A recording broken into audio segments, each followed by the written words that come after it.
Jose Salvador Alvarenga was a man of the sea. He was born in El Salvador and grew up with a strong connection to the ocean.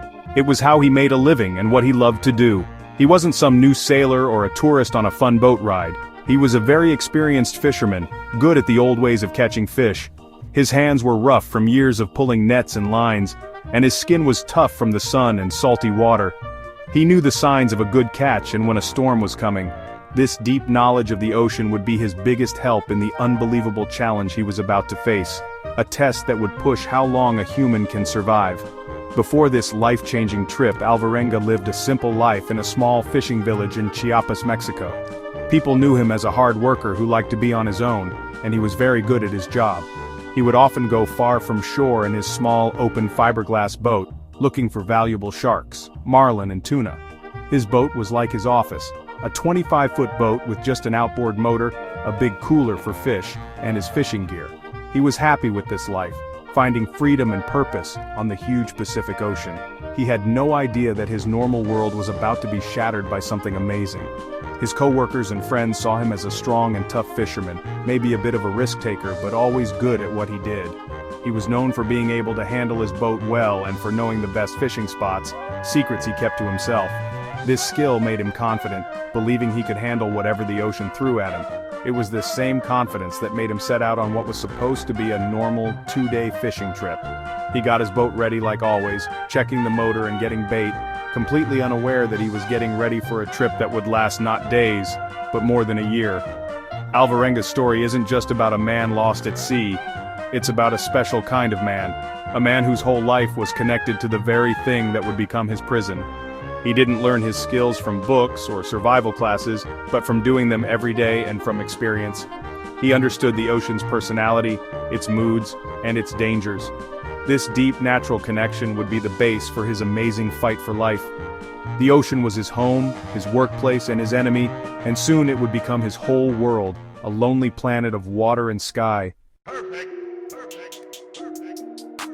The day the trouble started was November 17, 2012. The sky was clear, and the ocean was calm.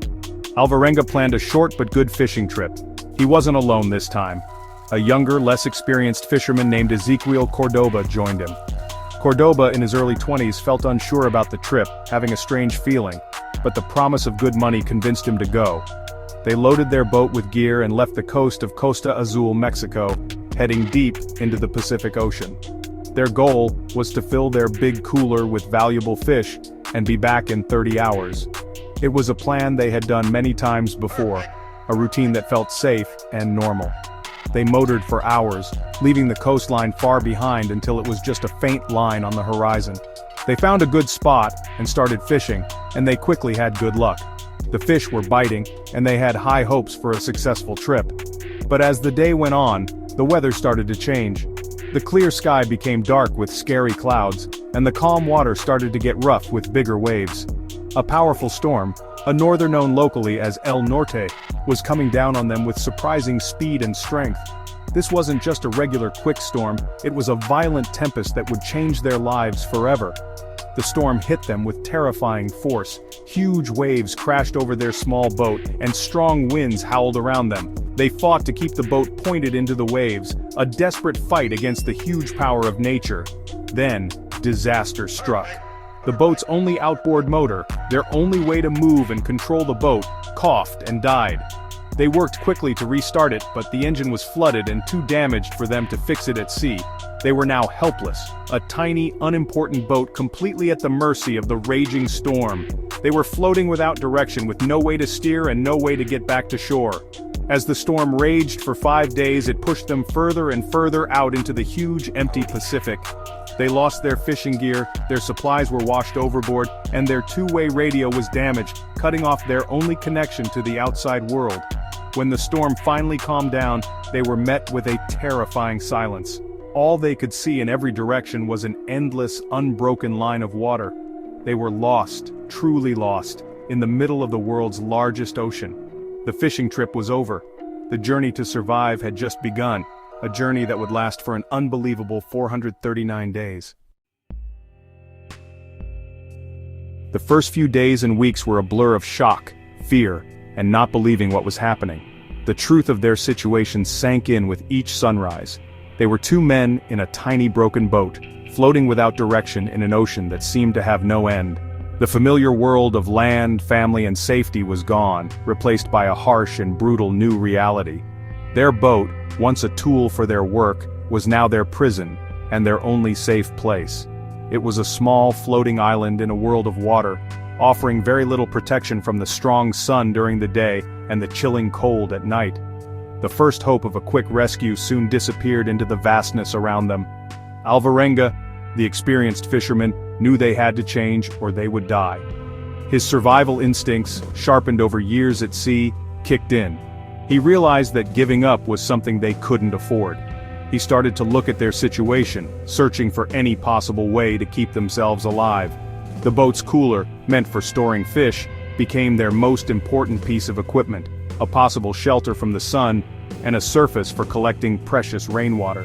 He knew that their survival depended on their ability to turn the dangerous environment into a source of life. The ocean that had trapped them would also have to provide for them. The mental toll of being adrift was huge.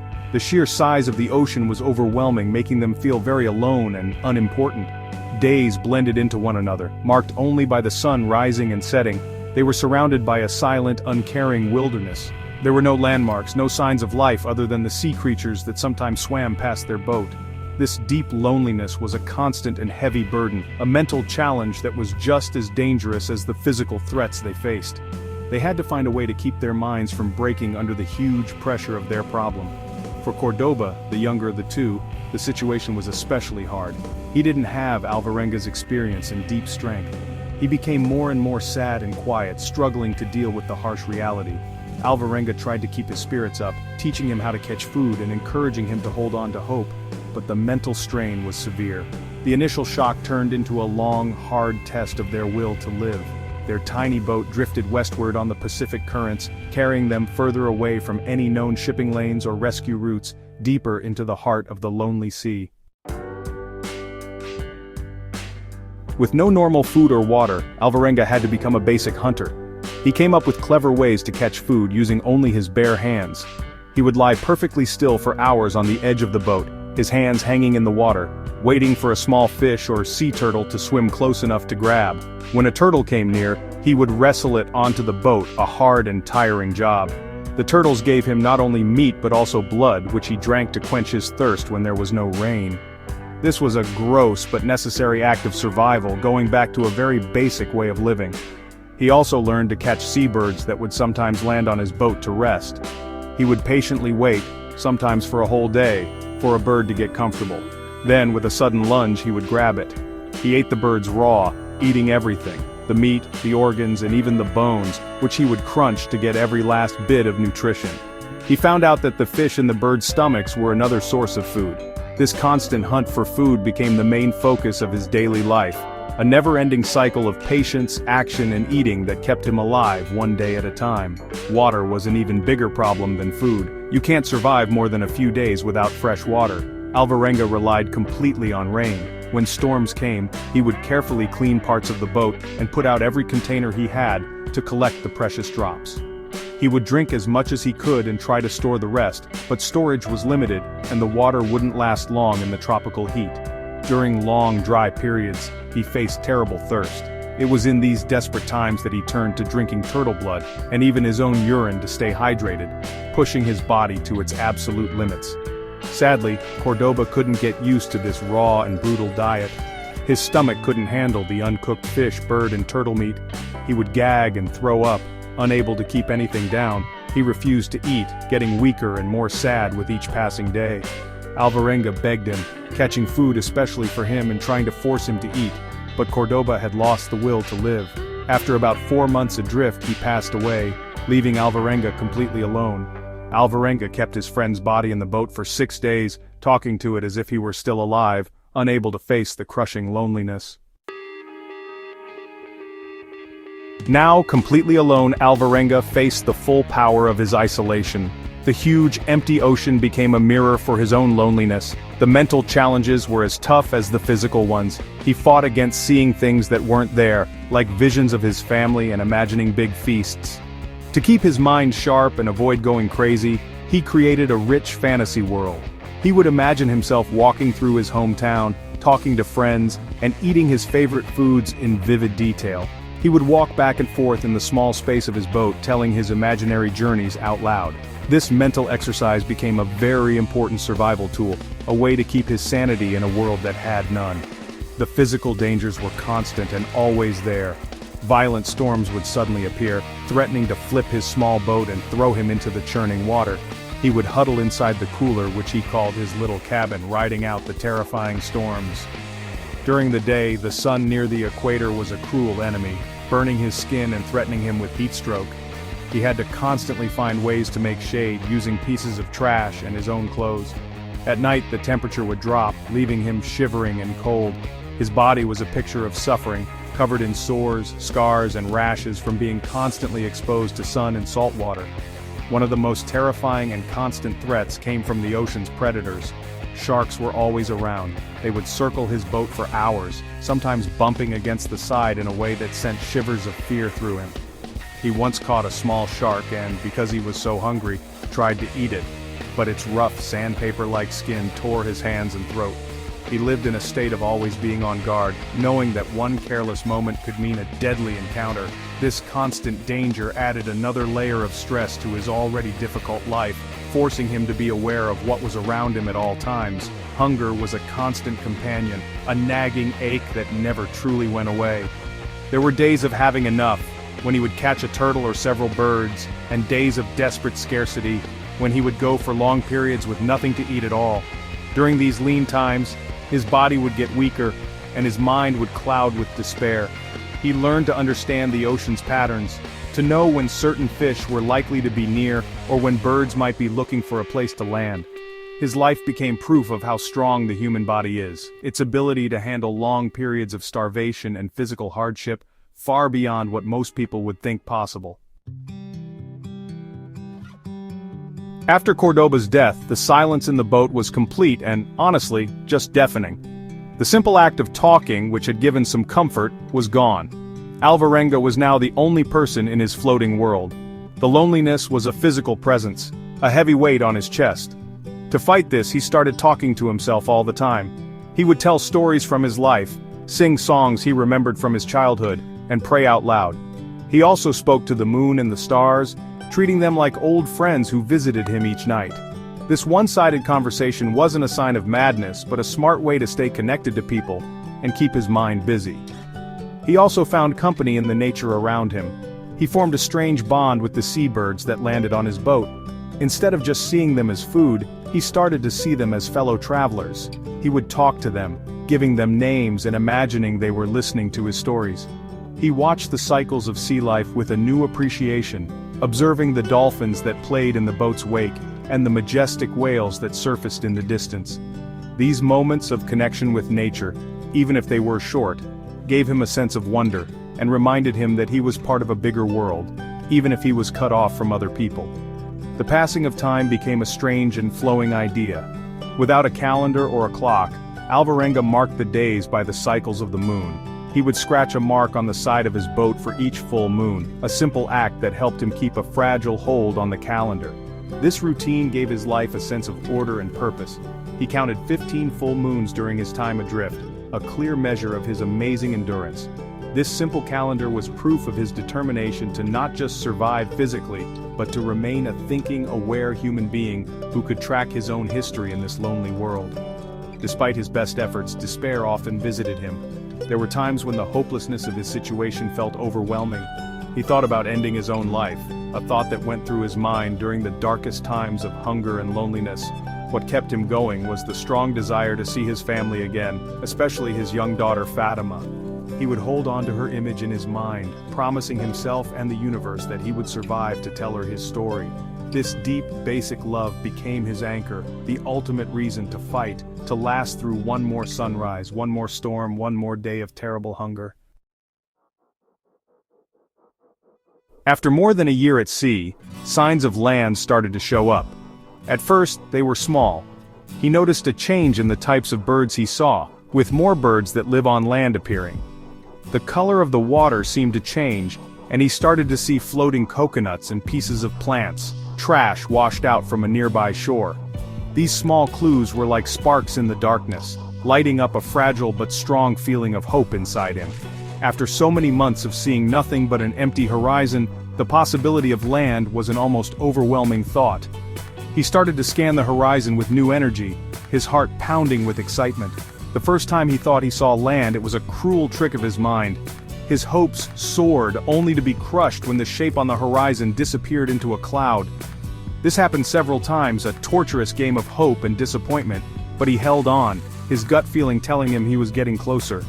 He could smell the land before he could see it, the scent of dirt and rotting plants, a smell he hadn't experienced in over a year. This was a powerful, real confirmation that his journey was nearing some kind of end. He was no longer just floating aimlessly, the ocean current was now carrying him toward a real place. Then, one morning he saw it. It wasn't a trick, it was a faint green line on the horizon, it was land.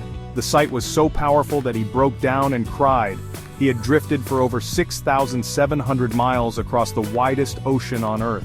He had survived storms, starvation, and crushing loneliness. And now, against all odds, he had found land. He had no idea where he was, what island this was, or who might live there. All he knew was that it was solid ground, a safe place from the endless, unforgiving sea that had been his home and his prison for 439 days. As his boat drifted closer, carried by the waves, he could make out the details of the shore-lush palm trees, a white sandy beach, and the vibrant green of a tropical forest. The island looked like a paradise, an impossible dream made real. He was weak, very skinny, and barely able to stand, but a rush of energy went through him. He gathered the last of his strength. The journey wasn't quite over.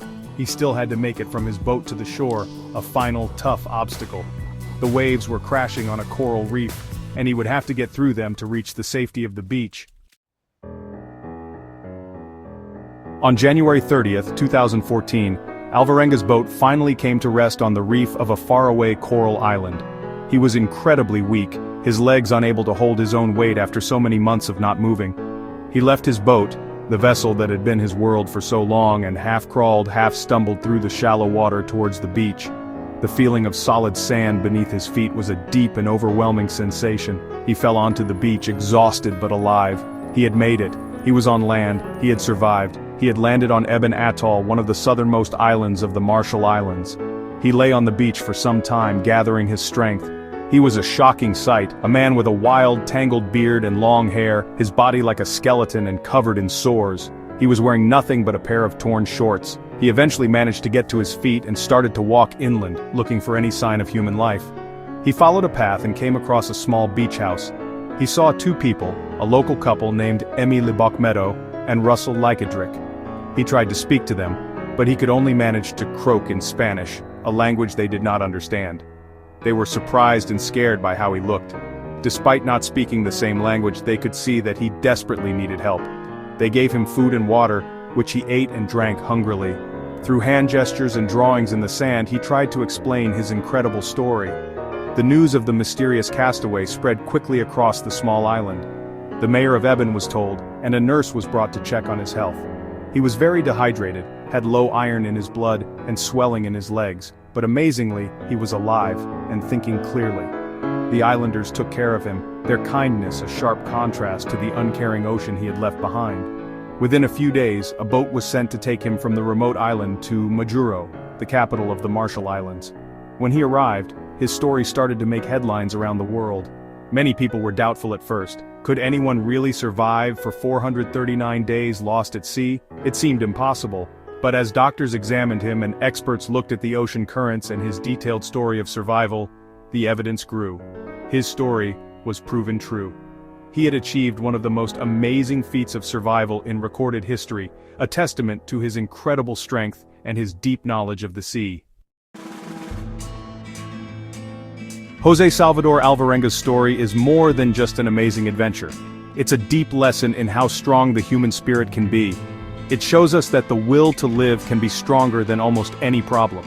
Alvarenga faced the worst that nature could throw at him. Violent storms, constant sun, starvation, and thirst, and he made it through. His survival wasn't just luck. It was because of his skill, his cleverness, and his unbreakable spirit. He actively fought for his life every single day, using his deep knowledge of the ocean to find food and his mental strength to overcome despair.